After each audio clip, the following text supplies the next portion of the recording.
It was September 4th, 2006, another day at work for 44-year-old Steve Irwin as he loaded his truck with supplies and equipment and set off for the Bat Reef near Port Douglas in northeastern Australia. He and his crew were preparing to shoot underwater footage for an upcoming documentary called Ocean's Deadliest for the Discovery Channel, directed by John Stanton. For several days prior to the scheduled shoot, John couldn't shake an eerie feeling that something bad was about to happen. He talked to his friends and producer requesting to call off the documentary, but the channel had already spent too much money on the project and could not afford further delays. But John Stanton still had an uneasy sensation that something would go wrong. He drafted a will and reluctantly set off for the reef, accompanied by Steve Irwin and his cameraman Justin Lyons. On the morning of September 4th, after arriving at the small town near Port Douglas, they boarded Steve Irwin's 75-foot research boat called the Croc 1 and sailed to the Bat Reef, near the Great Barrier Reef on the eastern Australian coast. The area hosted various species of marine life, including sea turtles, dolphins, and whales, but the crew wanted to encounter a shark to film for this episode, and so they donned their suits and put on their snorkels for a dive into the water. The sea was muddier than usual, and Steve and his cameraman Justin could not find a safe spot to look for a wandering shark. They decided it was best to call off the shoot for the day, as it was not the right time. But before they left, Steve Irwin spotted something that piqued his interest. It was not a shark, but a beautiful stingray. These marine animals could grow up to 5 meters or 16 feet in length, including a long, piercing tail of which they had great control and agility. It was their primary weapon in the underwater ecosystem. But Steve Irwin was not irked by the creature. He had been doing this his entire life and knew that stingrays were not known to attack humans unless provoked or accidentally stomped on. Steve swam closer to the animal until it was right beneath him. He thought this was the perfect angle to film some shots for his daughter Bindy's upcoming wildlife children's show called Bindy the Jungle Girl. He signaled his cameraman to swim down to him and start filming the animal. It was a serene sight. In the backdrop of the colorful ocean floor, stingrays had seldom been observed in such close proximity, as they would usually swim off or bury themselves in the sand upon encounters with humans. As Justin Lyons swam closer to Steve Irwin, they were blissfully ignorant of what was about to happen next. Steve Irwin was now only a few feet above the stingray, trying to work out the best angle to get a shot. But as he hovered closer, the stingray suddenly lunged its long, sharp tail upwards, slicing through Steve Irwin's chest. He didn't immediately realize the magnitude of the attack, and a numbing sensation engulfed his body for a few seconds. In the commotion of the water before they tried to swim back up, Steve Irwin instructed Justin to keep the camera rolling. Even in such dire circumstance, he wanted to get something out of the encounter. Justin Lyon, however, was painfully aware of what had just happened. There was a large 2-inch hole in Steve's chest, and he was now bleeding profusely, turning the surrounding water red. Fearing that the blood could attract a nearby shark, Justin grabbed Steve Irwin and urged him to swim up to safety. When they resurfaced, the gravity of his injuries became immediately clear. Steve Irwin was now in excruciating pain and losing blood fast. He screamed to Justin that his lungs had been punctured by the brutal attack, but the reality was far worse. The stingray's tail had cut into the side of Steve's heart, and the massive blood loss meant that he could lose his life in a few short minutes. Justin Lyons screamed to the crew on the boat that Steve Irwin was badly injured and needed help fast. The colleagues frantically threw him on an inflatable speedboat and quickly tried to get him to land. All the while they were with Steve, he displayed an indomitable spirit. He was losing consciousness, and as Justin and the crew forced weight on the wound to stop the bleeding, they called on him to stay alive for the sake of his family and his 2 children. Steve Irwin realized these were indeed his final moments, and calmly said he was going to die as they administered CPR. A few minutes later, he stopped moving. His eyes closed and his face turned blue.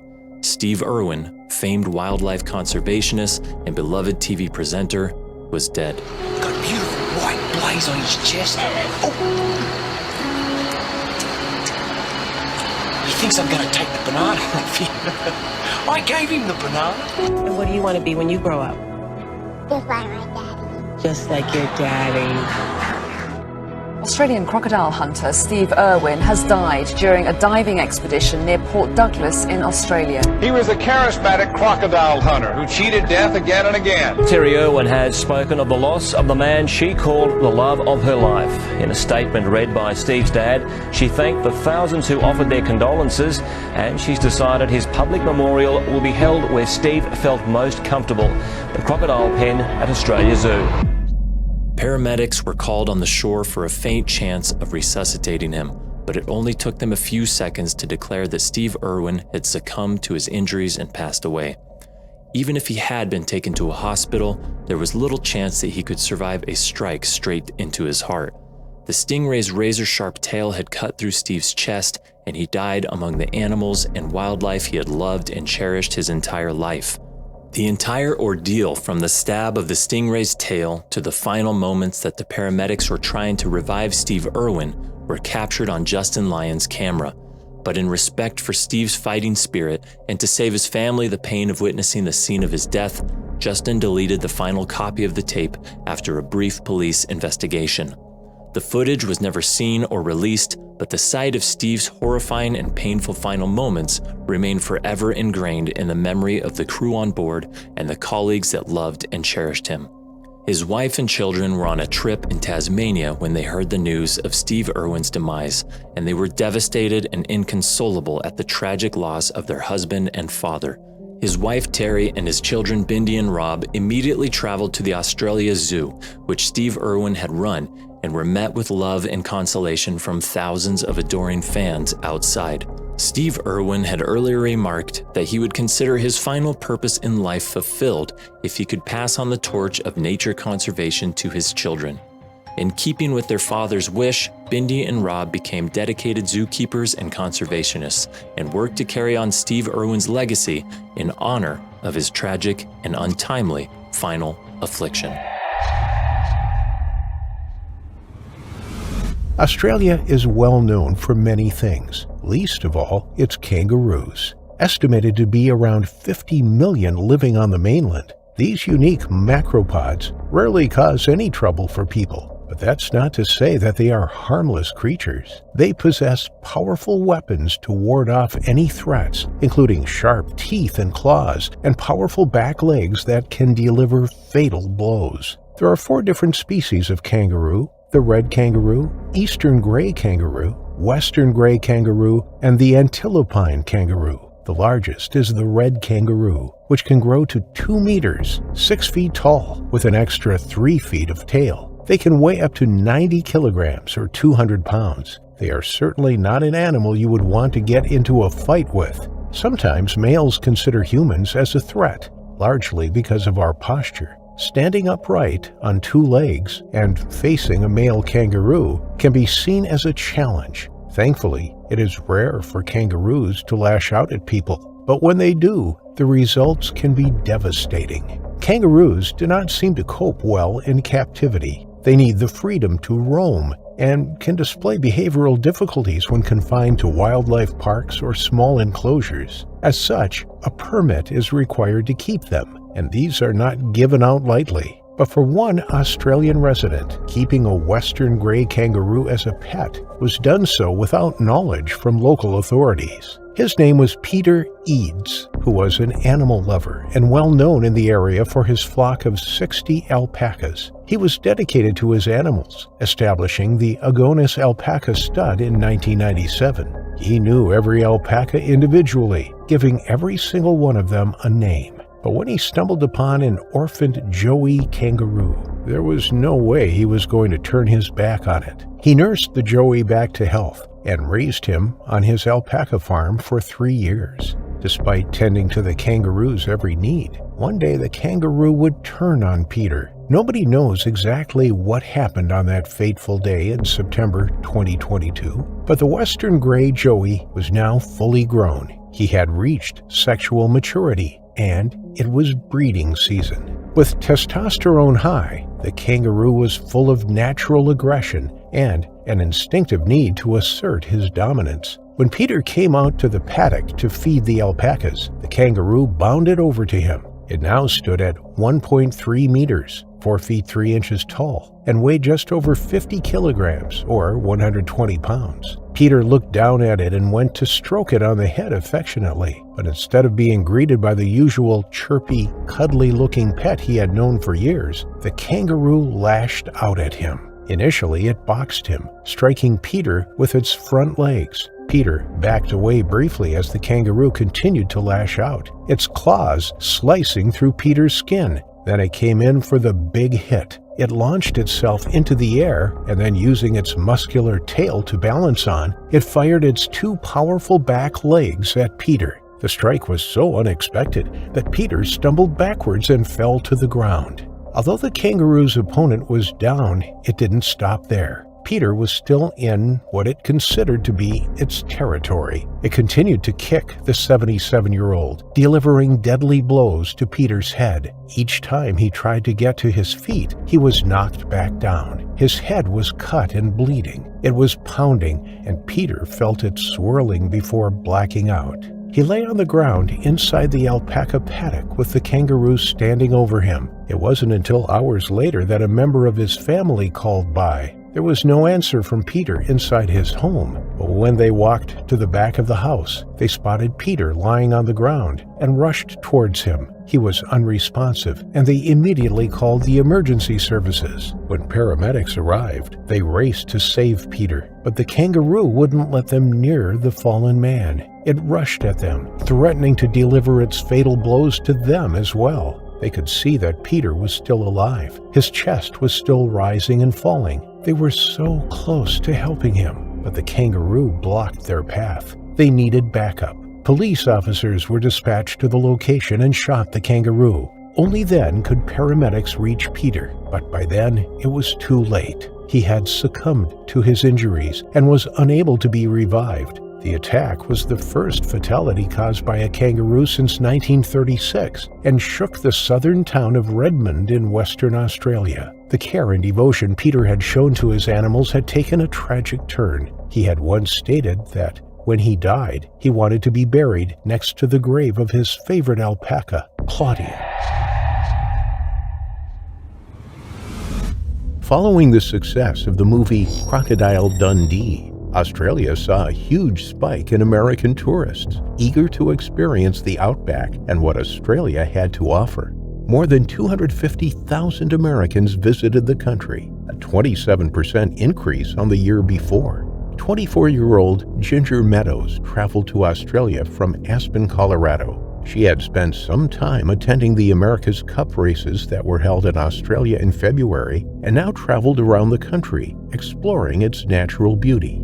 She was sailing aboard a 105-foot luxury yacht, Lady G. She had agreed to work on board as the chef's assistant beside Australian chef Jane Burkett to earn her passage from Perth to Darwin. She was then keen to visit Papua New Guinea before heading home, but she would never make it. Only a day before her 25th birthday, tragedy struck. The skeleton crew aboard the yacht pulled up just south of Darwin on March 29, 1987. They took a speedboat up the Prince Regent River estuary towards the beautiful Cascade Falls. They were heading into crocodile-infested waters, and they knew it. Skipper and captain of Lady G, Bruce Fitzpatrick, who accompanied them to the falls, warned the team not to so much as dangle a toe overboard. He knew the dangers, and he knew that there were said to be more than 100 saltwater crocodiles in that stretch of river. Whilst Bruce Fitzpatrick and some of the other crew members got off the boat and began climbing the waterfalls, Ginger and Jane jumped into the water. The two women were in waist-high water, splashing about on a ledge at the foot of the falls, against the advice of others. The water was brown and murky. Vegetation surrounded the river and clung to the steep walls of the waterfall. As the two women enjoyed the coolness of the river below, Bruce glanced down at them. He spotted something in the water that made the blood freeze in his veins. It was the characteristic outline of a crocodile. Its knobbly back, tail, and head protruded through the surface of the water. It moved slowly towards Ginger and Jane, its tail propelling it through the water silently. Bruce yelled down to the two women. He screamed at them to get out of the water. They looked around. Less than 15 feet from them was the huge crocodile. Its mouth was open, gaping wide. They could see its sharp teeth as it came closer. Ginger grabbed hold of Jane's arm. The two women were trapped. They backed up as far as they could until they were up against the waterfalls. The water covered their legs. The riverbank was 25 yards away. Above them, the slippery vertical rock of the waterfall. In front of them, an apex predator on the hunt. Jane screamed at the crocodile. It didn't move. She took off one of her shoes and threw it at the enormous reptile. The shoe smacked the crocodile on the head. It closed its mouth. Ginger asked what they should do now. Jane was about to say, "Stay here." But before Jane could answer, Ginger let go of her arm and leapt into the water. She made a mad dash for the riverbank. It was only 25 yards away. It was so close, just off to the right-hand side. Surely she could make it if she swam for it. Jane was left shocked. She couldn't believe Ginger had made that move. She held her head in her hands thinking, why, oh why did she do that? Ginger only made it a few feet in the water before the crocodile lunged forwards. She had only taken 2 strokes in the water when the crocodile surged towards her and grabbed hold of her upper legs and waist. Its jaws clamped down around the young woman and dragged her beneath the water's surface into the murky river. Moments later, she resurfaced in the crocodile's jaws. Her arms were outstretched, reaching out to Jane. She didn't say anything. She didn't utter a word, but she knew her fate was sealed. Her eyes locked with Jane's for one final time before the 4-meter crocodile took her underwater once more, never to be seen alive again. It was a heartbreaking and truly shocking incident. The sheer terror the two women must have felt when they saw the crocodile swim towards them in the waist-high water. The feeling of being cornered, of being trapped with nowhere to go, and then making a dash for it, hoping upon hope to make it to the riverbank, only to be snatched right in front of your friend. There was nothing anybody could do. The shock and horror they endured as they witnessed the attack will likely never leave them, and the loss of Ginger has left a massive hole in her family's lives. Her father, George Meadows, was appalled that the crew from the Lady G luxury yacht allowed Ginger to swim in crocodile-infested waters. But, according to Bruce, the skipper, Ginger was warned not to swim, and she ignored those warnings, a decision that cost her her life. And even today, despite warning signs and the knowledge of past crocodile attacks, people still go swimming in the same rivers and waterways. Attacks have become so frequent that the local government are introducing fines for anyone caught swimming in prohibited waters. 2 days later, human remains, thought to be those of Ginger, were found on the riverbank near a cluster of mangroves. It would have been Ginger's 25th birthday, a chilling reminder of just how fragile life is. It took a while to reach the body due to high tides, but eventually officials collected it. She was placed in a body bag, but that wasn't the end of the ordeal for those involved in the search. Police placed the body bag at the front of their 23-foot rescue boat and began motoring back downstream towards the mouth of the river. After 9 miles or so, they were suddenly confronted by a huge crocodile that leapt 4 feet out of the water, snapping at the body bag. It ripped a hole in the bag before disappearing underwater. The crew of the rescue boat decided to turn back around. They didn't want another attack on their hands, and the sheer size of that crocodile, along with its ability to leap clear out of the water, made the journey perilous. They knew they were in the territory of known man-eaters. This mission was not for the faint of heart. They motored back upstream and anchored at St. George Basin. There, they waited for a much larger customs vessel to transport Ginger's remains to Broome, some 500 miles southwest of the river. The following day, Ginger's husband, Dwayne Macaulay, flew to Broome to identify her. News of Ginger's traumatic death shocked the world. It was one of Australia's most high-profile attacks. But there have been many other attacks in Australia and within the Northern Territory where Ginger was killed. Despite warnings and signs telling people to stay clear of the water, people still enter the water and are attacked and killed each year. A more recent attack involved a Vietnamese farmer, Tran Van Loan. He was fishing on the Adelaide River with his wife in August 2014. The couple had lived in Australia for just over a year when the tragedy occurred. They often fished for catfish in the river, using hand lines which Tran Van Loan threw into the water. His wife, Lee Tai Bei, had warned him of crocodiles, but he had responded that there were none in that part of the river, that they hunt elsewhere. On the tragic evening in August, at about 5:30 p.m., his line snagged on something underwater. He walked through the mud to try and release the line and waded a short distance into the water. Thinking her husband wouldn't be long, Ms. Lee collected their belongings and turned to head for the car, and that's when she heard it. A large splash and commotion in the water. She looked around to see a large crocodile's tail thrashing about in the water. It had her husband's arm in its jaws. She pulled out a knife and ran to the water, but the crocodile pulled Mr. Tran underwater. She frantically pulled on the fishing line, thinking that her husband might be holding on to the other end of it. She screamed for help, but no one came. Then she ran to the car and sped to the nearby Crocodile tourist boat operator. A search was immediately launched for Mr. Tran, but it was too late. Michael Jackson, the well-known piebald or semi-albino crocodile known to frequent the territory, was caught with a human hand and arm in his mouth. Officials shot the 15-foot crocodile and found Mr. Tran's leg inside. Later, they discovered the fisherman's body further downriver. Recently, people, as well as Ms. Lee, have called for a cull of crocodiles in Australia. Culling was banned in the 1970s, and since then there has been an explosion in crocodile numbers. Over the past few decades, their numbers have bounced back from the brink of extinction, and many estuaries are now at full croc capacity. Since 1971, there have been over 100 reported crocodile attacks in northern Australia, with 20 of those being fatal. Although these attacks make headline news, globally, dogs kill 25 times more people, and mosquitoes 750 times more. So, is culling the answer? Or is education a better strategy?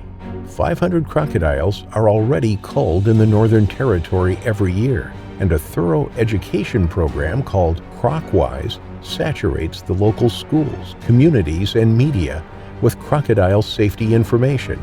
It seems tourists and members of the public who ignore the warnings about crocodiles are the ones who need to be taught just how dangerous these animals can be.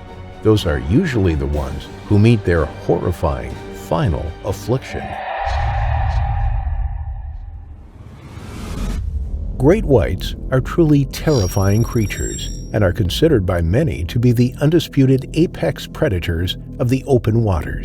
Naturally, they are regarded as some of the best hunters in the animal kingdom, thanks in large part to their ability to detect blood from up to 5 kilometers away. Their torpedo-shaped bodies also give them the speed and power they need to swim up to 57 kilometers per hour, which they use to quickly ambush and take down unsuspecting prey with surprising force. Adult great white sharks have a lifespan of 30 years, a maximum length of around 20 feet, and can weigh up to 6,600 pounds on average. The largest recorded great white is thought to be 7 meters, 23 feet, weighing 2.5 tons. Great whites also sport razor-sharp teeth that can grow up to 6.6 inches tall. They are known to be opportunistic predators, which means they take advantage of whatever opportunity for food comes their way. Their diet consists of anything from the ocean's surface all the way down to the sea floor. And as great whites grow in size, so does the range and type of prey they go after. Smaller great whites will typically eat fish, rays, and crustaceans. But when they get larger, their diet also starts to include creatures like seals, sea lions, dolphins, seabirds, humans, and even other sharks. Nick Peterson, aged 18, was with 3 friends 300 meters from shore at West Beach, South Australia. The sky was clear and cloudless, a perfect day for surfing. Surfing is a water sport that combines the best of both worlds. the excitement of skiing with the freedom of surfing. Nick and his friends, Ty Wheeler, Adam Floriani, and Andrew Tomlin, all teenagers from Adelaide's western suburbs, had been swimming for half an hour and taking turns on the surfboards. As they were enjoying themselves, little did they know that a full-grown great white, almost 6 meters tall, with a viciousness to match its size, was stalking the group from afar, likely studying them, trying to find the easiest target, and patiently waiting for an opportunity to strike.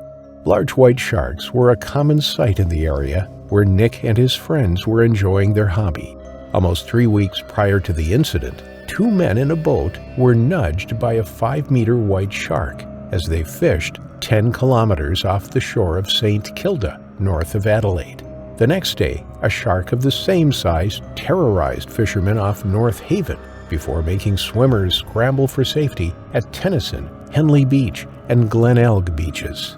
In addition, on December 2nd, a shark was seen far out in Gulf St. Vincent. Gary Biddle from the Grange Surf Life-Saving Club said he saw a white shark swim under his boat while offshore at Grange the previous weekend. In the hours leading up to this tragedy, Lenka Mrzlikova, a tourist from the Czech Republic, unknowingly witnessed something truly terrifying. It was the sight of an enormous black dorsal fin 30 meters away from the shore she had caught a glimpse of while looking out to sea.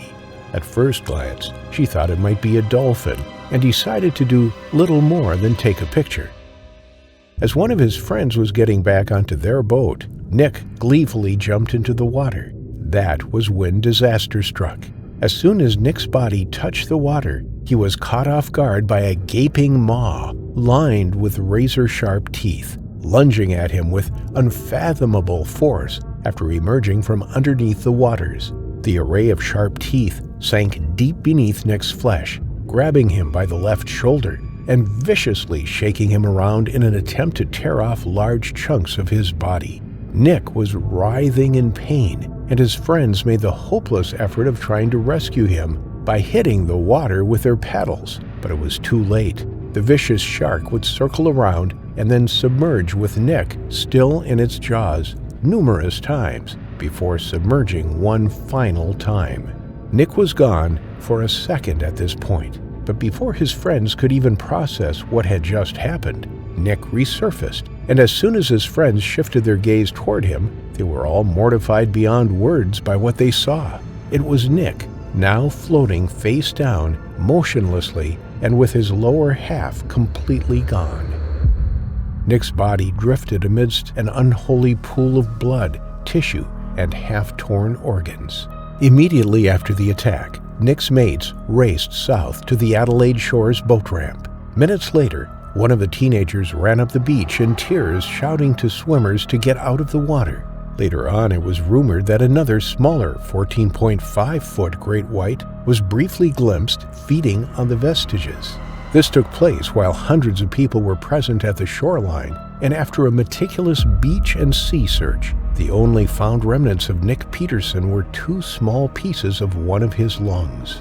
Out of all the tissues in the human body, researchers have found that samples belonging to one's lungs are the only ones that may escape being consumed during fatal shark attacks. This is because pulmonary tissue is full of air, making it buoyant and causing it to rise quickly to the surface. If someone dies from the attack itself rather than by drowning, this phenomenon enables rescuers to determine what exactly transpired in cases where no witnesses are present. One of Nick's friends, Ty Wheeler, remembers that fateful day perfectly. "I was watching Andrew in the water while Nick was driving, and we saw dolphins," he said. "We turned the boat around and it was just so magical, so we decided to drive closer to them." It is theorized that one of the so-called dolphins they saw was, in fact, Nick's would-be assailant. In what must have been a difficult and traumatizing retelling of the horrible events which had transpired, Ty recalls that the shark struck so quickly that the teens barely had time to react. Nick's body was literally torn in half within seconds, and then a second smaller shark moved in to feed on the remains. Over time, the water near the beach became red with blood and filled with unrecognizable body parts, some of which even washed ashore in what must have been quite a disturbing sight for anyone present. The only thing that was found during the later search were some pieces of Nick's lung. South Australian Sea Rescue Squadron spokesman Fraser Bell stated, "The shark tore him in half and the other shark came in and took the rest." When asked if there was any chance Nick may have survived, Bell's shocking reply was simply, "None whatsoever." The police shut down several beaches in the area soon after the attack was reported. They began searching by air and sea at 3:30 p.m., sending patrols along the beach to warn people about what had happened. As previously stated, it was thought that the two white sharks had carried out the attack together. These sharks were reported to be approximately 4.5 meters and 5 meters long respectively. However, further investigation showed that only a single 5 to 6 meter white shark was involved in the attack. Local experts said that it was likely the same shark that had been seen near Adelaide beaches in previous weeks. Although white sharks are a protected species in Australia, officials still held a meeting on December 18th and decided that the specific shark responsible must be found and killed.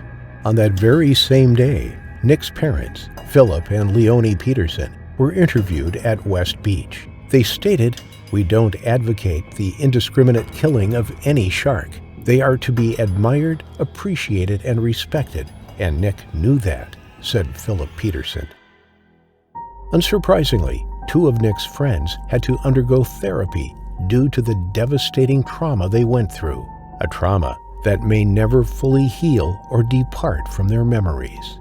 Nevertheless, the tragic story of Nick Peterson is a reminder that sharks are a part of the natural environment. It is important to respect their natural instincts to seek food and not disturb them. Always remember that even though shark attacks are rare, nothing in this world is certain.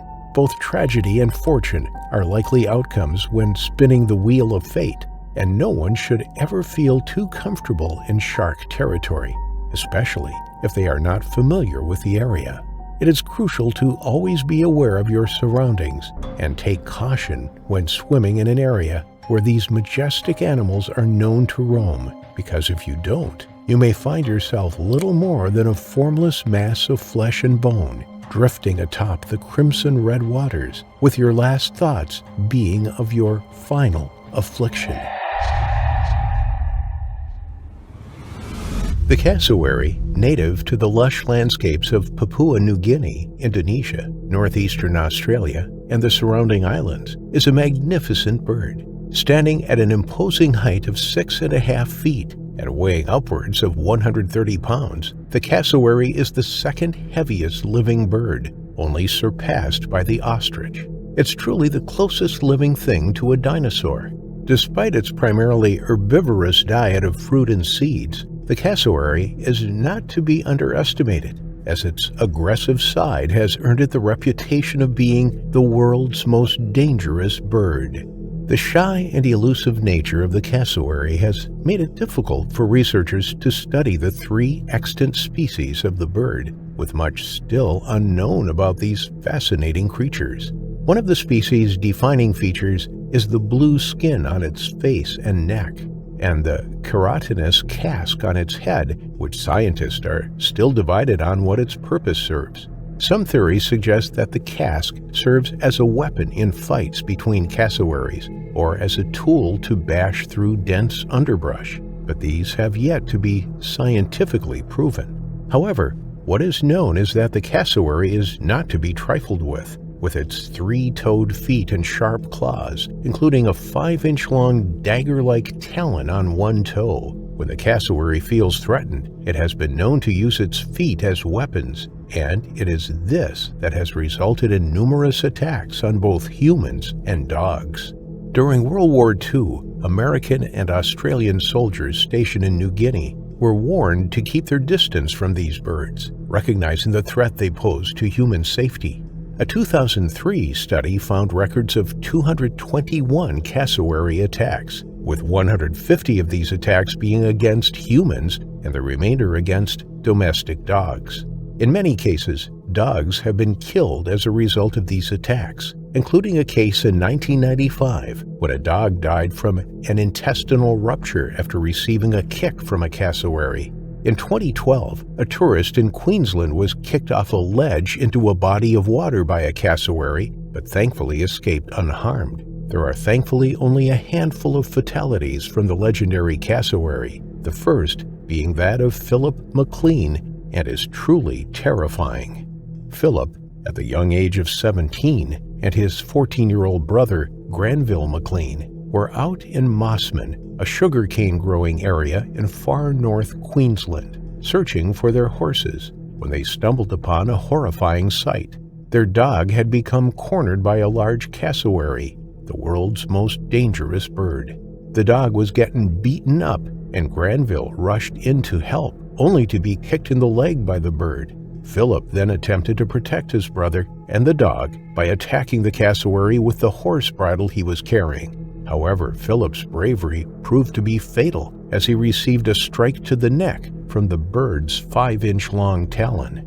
Despite being injured, Philip ran towards home, but only managed to make it 200 yards before collapsing from the loss of blood. Tragically, Philip died from his injury, making him the first known human fatality from a cassowary attack. Thankfully, his death wasn't in vain, as his bravery undoubtedly saved his poor dog's life at the cost of his own. The attack on Philip McLean is a cautionary tale of the unpredictable and aggressive nature of cassowaries, even to those who approach them without any intention of harm. The lack of research into the species has resulted in a lack of understanding of the true nature of these creatures and why they exhibit aggressive behavior in certain situations. Whether you are a scientist, a tourist, or a resident in the cassowaries range, the respect and caution that should be afforded to these magnificent creatures should not be underestimated, or you too could find yourself meeting an untimely final affliction. 46-year-old Cindy Waldron had always been there for her best friend, Leanne Mitchell. They had met in high school and had remained close friends ever since. When Leanne was diagnosed with cancer, it was a shock to both of them. Their unfaltering friendship was now more important than ever to help Leanne get through her treatment. So, in May 2016, when Leanne had battled through treatment and was finally given the all-clear, Cindy wanted to reward her with a weekend getaway to celebrate. The pair, both originally from New Zealand, headed to Daintree National Park in the far north of Queensland, Australia. The area, covered in rainforest, is a beautiful and tranquil place to relax. Stunning beaches set amongst lush greenery offer an escape from the hustle and bustle of everyday life. It has raw, wild, and ancient flora and fauna. It is home to the elusive cassowary, the large flightless bird that roamed the earth more than 60 million years ago. Tropical birds perch in the trees, and vibrant kingfishers and butterflies fly over the meandering creeks and waterways. It was the perfect place to celebrate Leanne's new lease of life.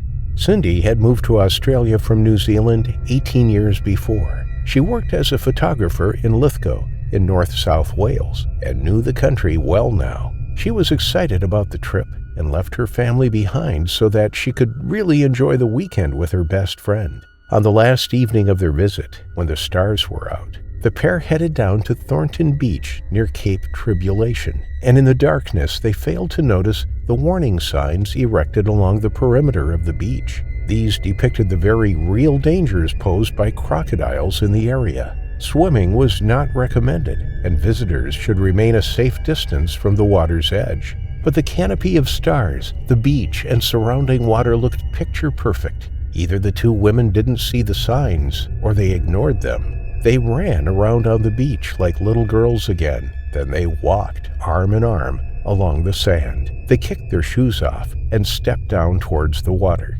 But they weren't alone that night. In the darkness, a predator lurked. It had heard the sounds of the two women and was alerted to their presence as they stepped into the shallow water. The coolness engulfed their feet, and they felt the damp sand between their toes. Watching them a short distance away was an estuarine crocodile, otherwise known as a saltee or saltwater croc. They are the largest of all living reptiles, and at 4.3 meters, 14 feet long, and weighing in excess of 300 kilograms, 660 pounds, this one was out on the hunt. They are an opportunistic, mostly nocturnal hunters that will eat fish, birds, and mammals ranging in size from dingoes up to an enormous water buffalo. They can close their jaws shut at a bite force of over 3,000 psi. They are formidable predators, and entering the water in northern Queensland during nighttime hours was just asking for trouble. The two women continued to walk in knee-high water, arm in arm. The crocodile watched, only its eyes and nostrils protruding through the surface of the water. Then, when it sensed the time was right, it fully submerged. Below the surface, it pushed itself through the water towards where the two women were paddling. It was now 10:30 at night, and Leanne suddenly stopped talking as she felt something brush past her leg. She didn't immediately think it was a crocodile. It felt like a rough log, perhaps washed downriver from a recent storm. It grazed her skin. She instinctively pulled her leg up and out of the water. When she did so, Cindy suddenly shrieked, "It's got me!" Leanne thought that it may have been something like some seaweed tangled around Cindy's foot, and her shriek was the initial fright of it brushing over her toes. She didn't know that it was, in fact, one of the most deadly predators on the face of the earth. Seconds later, Cindy was pulled off her feet. She had felt the force of the bite clamp down around her lower leg, and she knew she was in serious trouble. She screamed, and Leanne held tightly onto her friend's arm as she was pulled into the water. The two of them splashed in the shallows, each trying to fight off the predator. It pulled them both into deeper water, where Leanne could no longer stand up. She refused to let go of Cindy. She refused to give up. Reaching down, she felt the crocodile's head just below the surface, and she began punching it as hard as she could. Her knuckles were battered and bruised from hitting the steel-like exterior of the crocodile's skull. She kept on at it, delivering blow after blow, but it felt useless against the armored skin. She clawed at Cindy's arm, trying to pull her free from the vice-like grip. But as the seconds ticked by, the crocodile seemed to get stronger and stronger. It wasn't giving in. Leanne tried to wrap both of her arms around her friend in an attempt to pull her free. In the fight, she spoke her last words to her friend. "I've got you, babe. I've got you. It's okay. I've got you." But she didn't have her, and despite her brave and determined efforts, the crocodile gave one strong tug and pulled Cindy from Leanne's arms and beneath the water. Her lifelong friend was gone. There was nothing left. No more signs of a struggle. No more splashing or yelling. Cindy was pulled downwards, eventually drowned in the jaws of the enormous reptile. Leanne needed to get help fast. She swam back out of the water and screamed and screamed. She shouted her friend's name over and over to try and summon attention from anybody who may be nearby. She screamed for her friend to come back. When help didn't arrive, she ran as fast as she could over the sand to the nearest business. From there, police and other authorities were alerted and rushed to the scene. There was no sign of Cindy. The search by the state emergency service was hampered by bad weather that night, and the following morning, torrential rain flooded the area.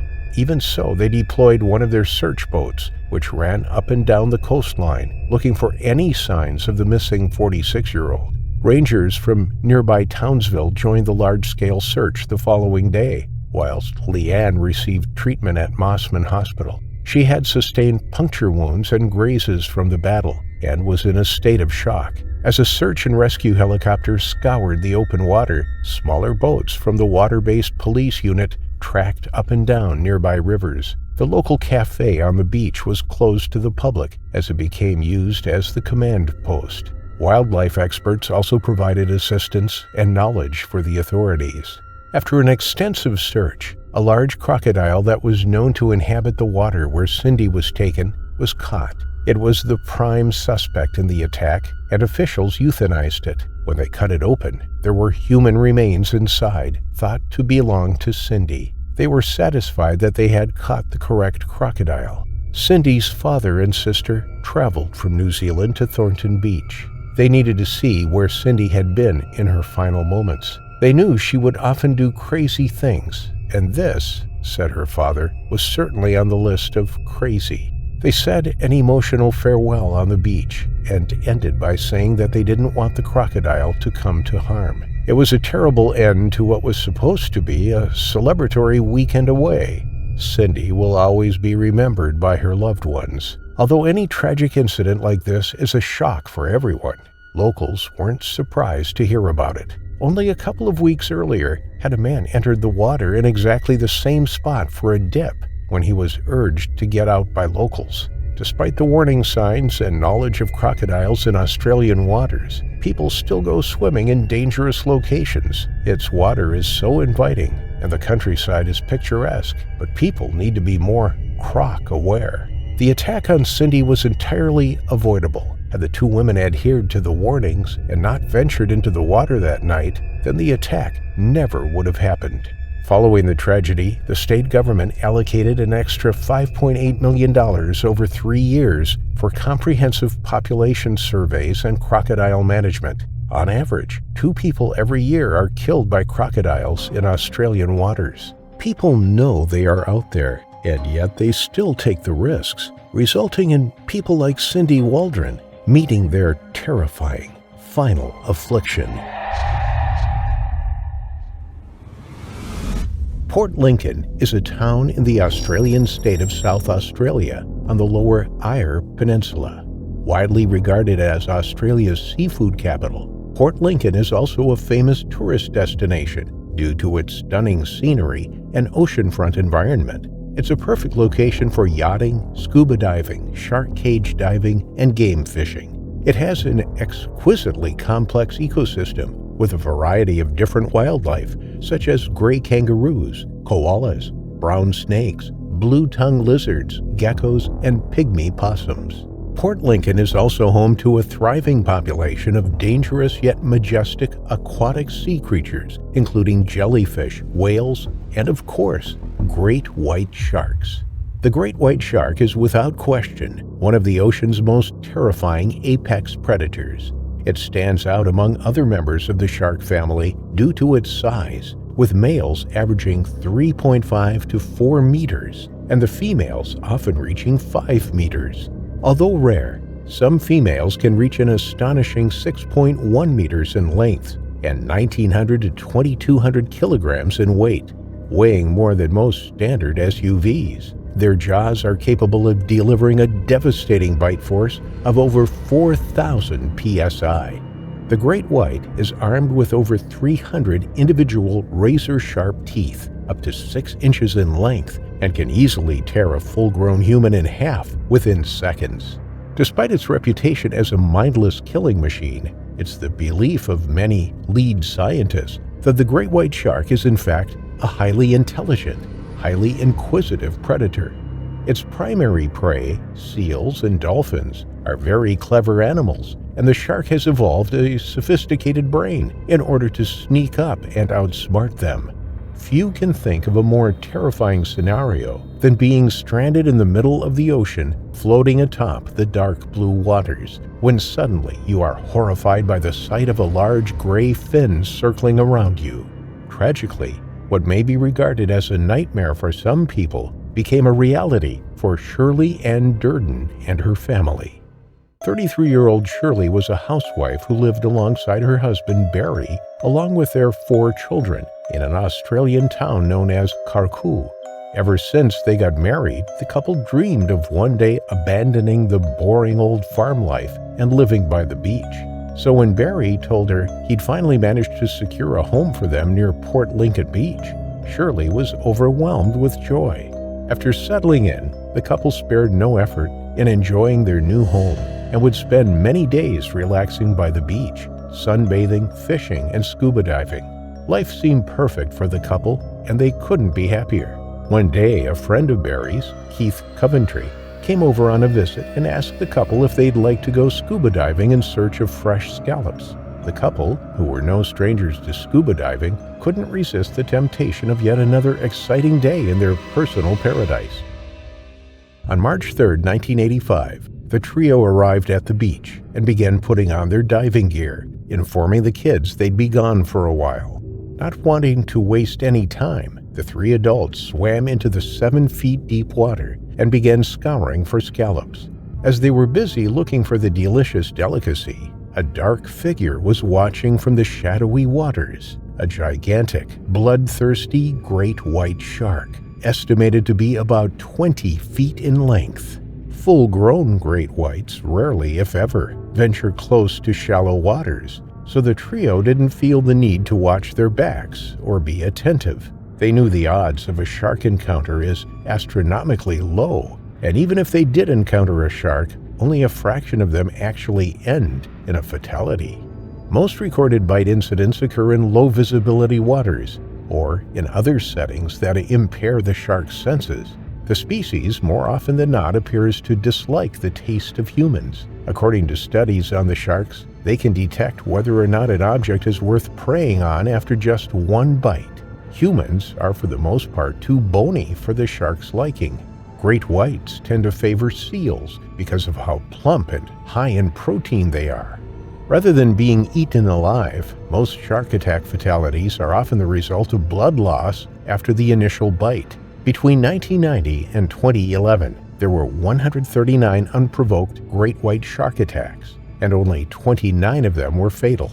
Shirley and the men knew all these facts and felt relatively safe in the clear, shallow waters they were diving in. What they didn't know, however, was that an extremely desperate shark starving for a meal was lurking nearby. No healthy great white shark would venture into waters as shallow as the waters they were in.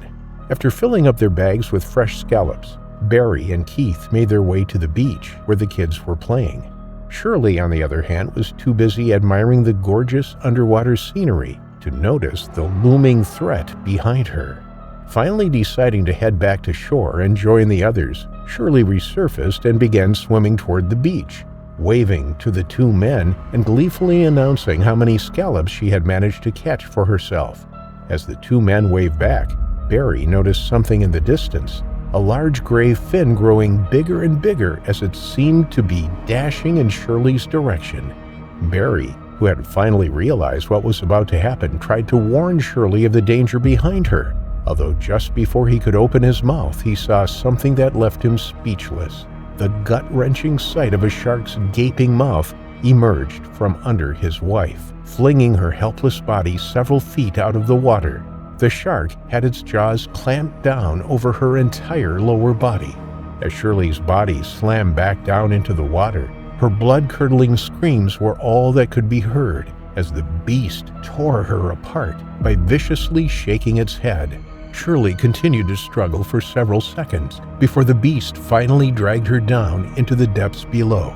Then there was silence that would soon be broken by Shirley's lifeless body resurfacing. She was now missing her entire lower half and was floating face down in a sea of red. Barry screamed his wife's name in agonizing disbelief. Shirley's 4 children alongside Barry had just watched in horror as a great white shark tore apart their mother. Depending on the severity of the injury, the human body can survive without its lower half for up to 6 minutes. It's likely that Shirley was still alive after the shark let go of her. The pain of being bitten in half likely helped her fall into a state of unconsciousness, which is why she appeared to be completely lifeless after the initial attack. Barry, who was still in shock, yet desperate to try anything to save his wife, began running to the shore to rescue her. No matter how bad it looked, there was still a chance he could save her. Before he could even jump into the water, he was held back by Keith, who knew there was nothing that could be done. In a cruel and terrifying spectacle, the shark re-emerged. Its powerful jaws once again clamped down around Shirley, this time with a bite so strong it snatched Shirley's entire head clean off her body. Its tail smacked the water as it dove back down into the dark below once more. With what little hope he had of rescuing his wife now gone, Barry drifted back into a frozen state of shock, his eyes unblinking, unresponsive to Keith's pleas to step away from the water or his children's terrified cries. Shirley who is now nothing more than a lifeless, headless torso, drifted away less than 50 yards from the family inside a pool of her own blood. Although Shirley was sadly dead, her tragedy was far from over. After arriving on the scene, rescuers attempted to retrieve her remains, but neither Shirley or the shark that took her life was ever found. As it was theorized, the savage shark had come back a third time for her torso before retreating into the deeper waters from where it came. The tragedy of Shirley Ann Durden remains one of the most horrific and gruesome shark attacks in recorded history. A reminder that death can strike at any time. You never truly know what tomorrow has in store for you. Any moment can become your final affliction.